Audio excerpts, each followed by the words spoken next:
Hi everyone, welcome back to this channel. In this tutorial, I will show you how to get the Freshwater Blenny in Heartopia. This fish has a unique shape and color like this with unique pattern like this. So I think it's perfect if you want to decorate your aquarium or if you are a collector.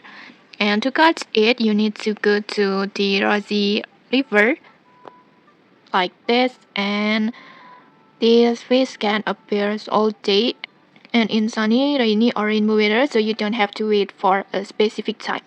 Just go to the Rosy River. This river.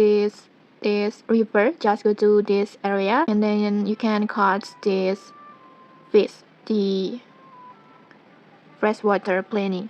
And if you want a higher chance to get it, you can use fish attractor or maybe mermaid perfume, because this item will help increase their fish spawn rate, so they are very useful.